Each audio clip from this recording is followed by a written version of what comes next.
Selamat malam Pak Modro dan teman-teman semuanya. Hari ini saya akan menjelaskan tentang peta konsep yang saya buat, yaitu tentang lembaga keuangan. Pertama-tama, izinkan saya perkenalkan diri terlebih dahulu. Perkenalkan, nama saya Gamaliel Ritaro Bumikara, kelas 8C, absen 10. Jadi tentang lembaga keuangan untuk kesejahteraan rakyat. Nah, yang bagian pertama adalah lembaga keuangan bank. Nah, ini ada pengertian bank, ada asas fungsi, tujuan, jenis-jenis, produk, ini. Ada produk, lalu ada manfaat ya. Nah, yang pertama adalah pengertian bank. Nah, bank itu apa? Jadi, bank itu adalah badan usaha yang menghimpun dana dari masyarakat dalam bentuk simpanan dan menyalurkannya kepada masyarakat dalam bentuk kredit atau pembiayaan dan bentuk lainnya dalam rangka meningkatkan taraf hidup rakyat. Jadi, itu adalah pengertian dari bank ya. Selanjutnya ada asas, fungsi, dan tujuan. Nah, asasnya apa? Asasnya itu dijelaskan bahwa perbankan Indonesia dalam melakukan usahanya berasaskan demokrasi ekonomi dan dengan menggunakan prinsip kehati-hatian. Yang selanjutnya fungsi utamanya itu perbankan Indonesia adalah sebagai penghimpun dan penyalur dana masyarakat. Nah, tujuannya itu adalah menunjang pelaksanaan pembangunan nasional dalam rangka meningkatkan pemerataan pertumbuhan ekonomi dan stabilitas nasional ke arah peningkatan kesejahteraan rakyat banyak. Yang selanjutnya ada jenis-jenis bank. Nah, ini dibagi jadi ada 4 bagian ya. Dibagi jadi 4 bagian ya. Yang pertama ada bank sentral. Nah, bank sentral itu adalah lembaga negara yang mempunyai wewenang untuk mengeluarkan alat pembayaran yang sah dari suatu negara, merumuskan dan melaksanakan kebijakan moneter, mengatur dan menjaga kelancaran sistem pembayaran, mengatur dan mengawasi perbankan, serta menjalankan fungsi sebagai lender of the last resort. Nah, Bank Indonesia ini bertujuan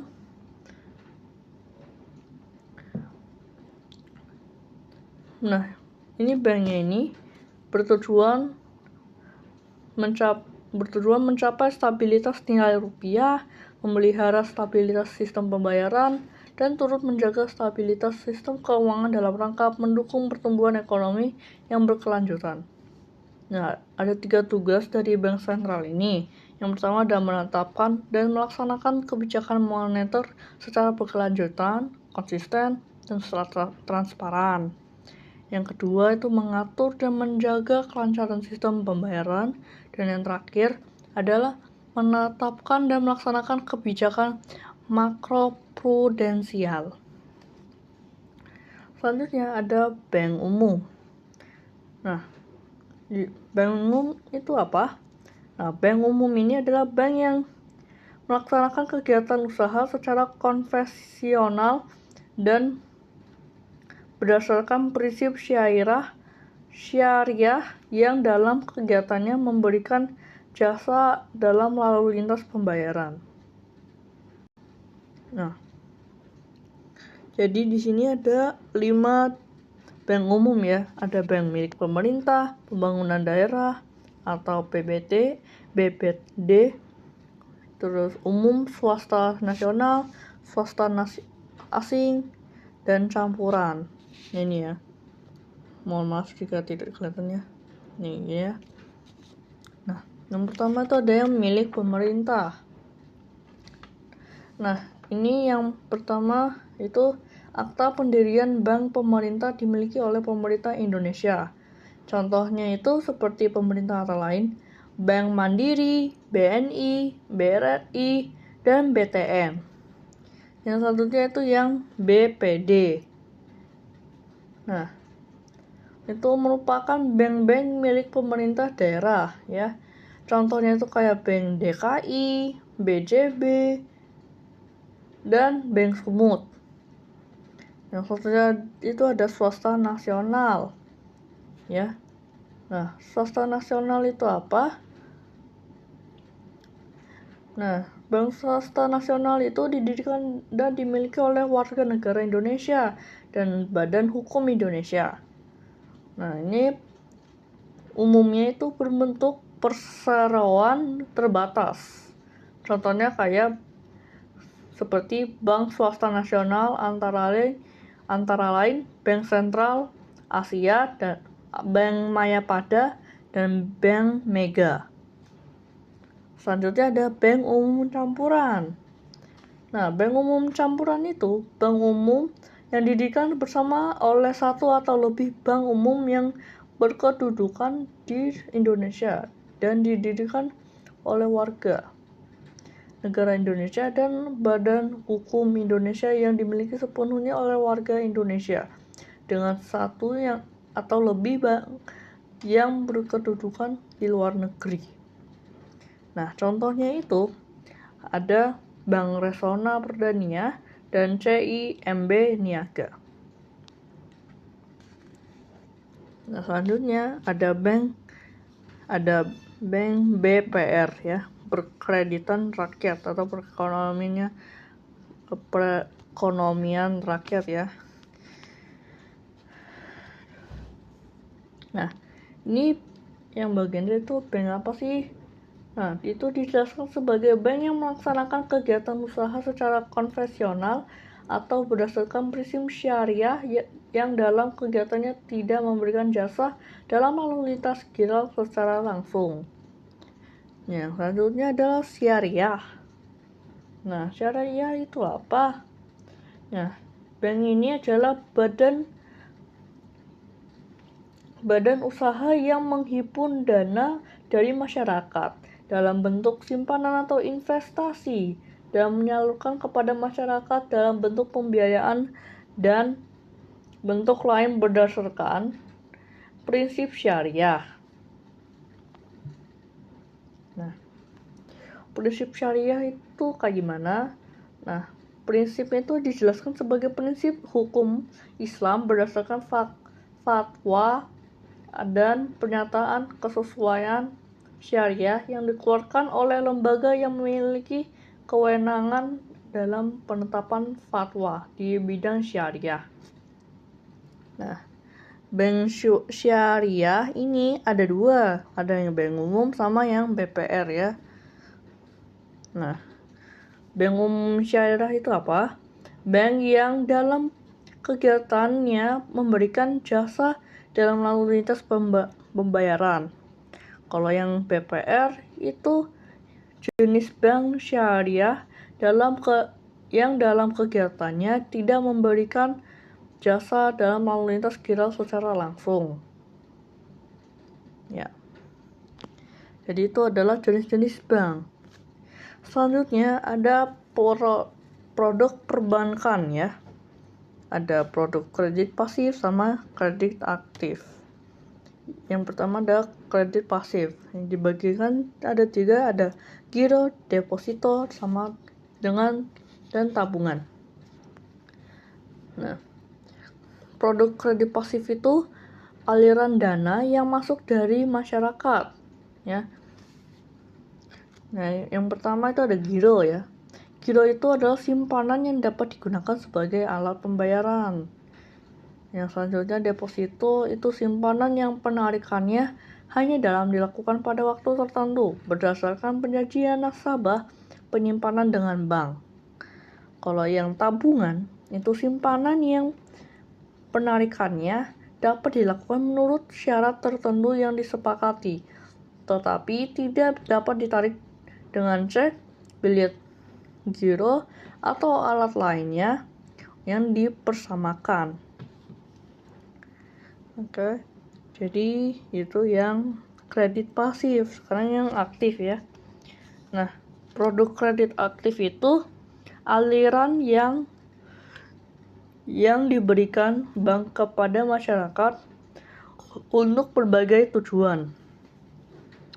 Nah, ini dibagi dua, ada yang kredit sama dengan surat berharga ya. Nah, kredit itu adalah penyediaan dana atau tagihan yang dapat dipersamakan. Dengan itu, berdasarkan persetujuan atau kesepakatan pinjam-meminjam antara bank dan pihak lain, yang mewajibkan pihak meminjam untuk melunasi utangnya setelah jangka waktu tertentu dengan pemberian bunga.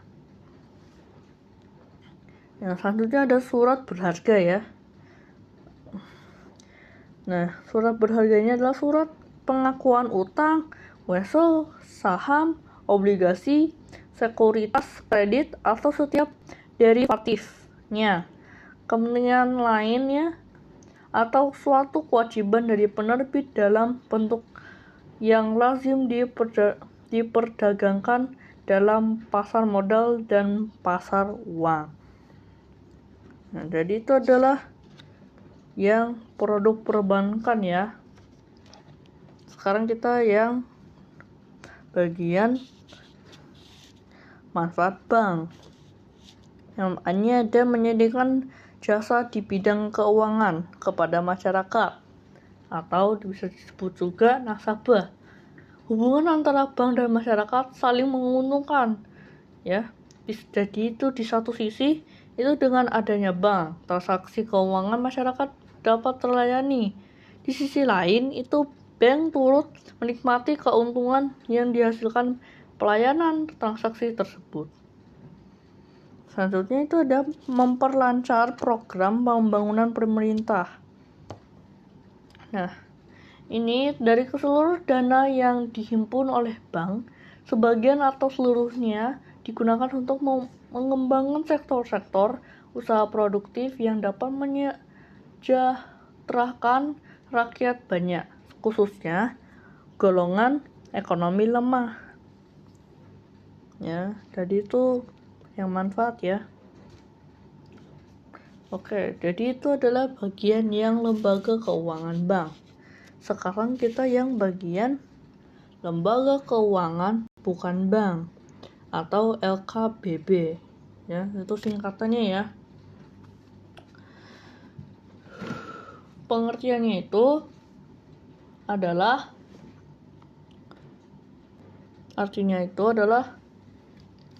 sebagai semua badan selain bank yang menghimpun dana dari masyarakat dengan menerbitkan surat berharga dan menyalurkannya untuk membiayai investasi perusahaan-perusahaan. Ya, jadi itu adalah LKPB. Jenisnya itu ada apa? Ini ada 7 ya. Ada koperasi simpan pinjam, terus ada dana pensiun, perusahaan asuransi, lembaga pembiayaan, pasar modal, dan lembaga keuangan mikro. Dan satu lagi lembaga jasa keuangan khusus ya. Oke, mari kita bahas masing-masing ya. Yang pertama ada koperasi simpan pinjam atau koperasi kredit. Nah, koperasi itu adalah badan usaha yang melakukan kegiatan perekonomian berdasarkan asas-asas kekeluargaan dan sebagai salah satu bentuk gerakan perekonomian rakyat. Ya.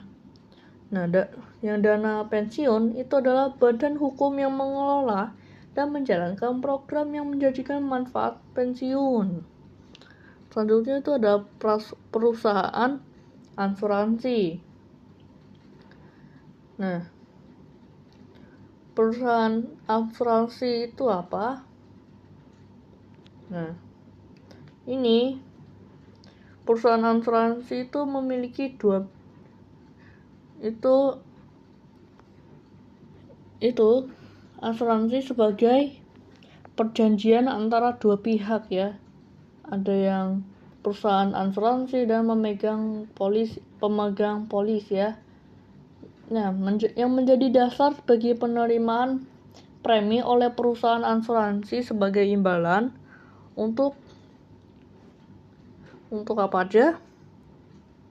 Nah, yang pertama itu adalah memberikan penggantian kepada tertanggung atau pemegang polis karena kerugian, kerusakan, biaya yang timbul, kehilangan keuntungan, atau tanggung jawab hukum kepada pihak ketiga yang mungkin diderita tertanggung atau pemegang polis karena terjadinya suatu peristiwa yang tidak pasti.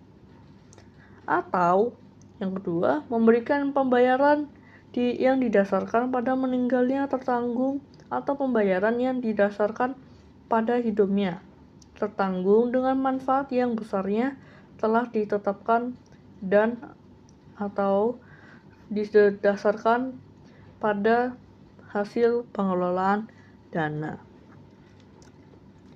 Ya, jadi itulah perusahaan asuransi.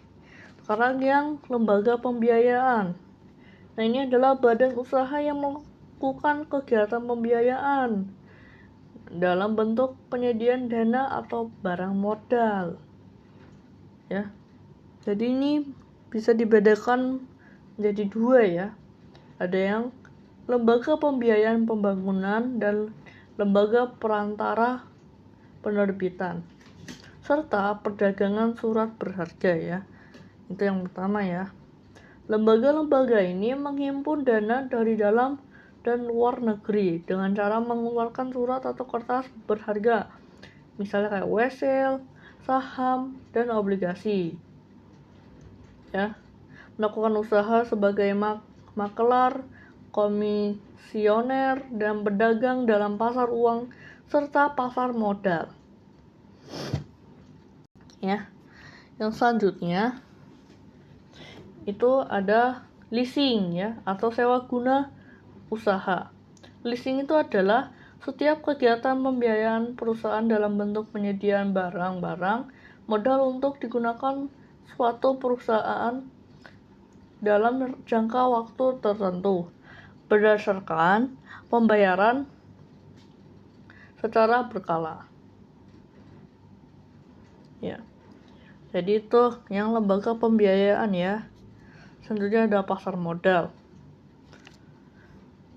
Pasar modal itu merupakan pasar tempat bertemunya permintaan dan penawaran dana-dana jangka panjang dalam bentuk penjualan dan pembelian surat-surat berharga. Ya. Yang selanjutnya ada lembaga keuangan mikro ya. Nah, lembaga keuangan mikro atau LKM itu adalah lembaga keuangan yang khusus didirikan untuk memberikan jasa pengembangan usaha dan pemberdayaan masyarakat, baik melalui pinjaman atau pembiayaan dalam usaha skala mikro kepada anggota dan masyarakat, pengelolaan simpanan, maupun pemberian jasa konsultasi pengembangan usaha yang tidak semata-mata mencari keuntungan. Ya. Yang terakhir ada lembaga jasa keuangan khusus.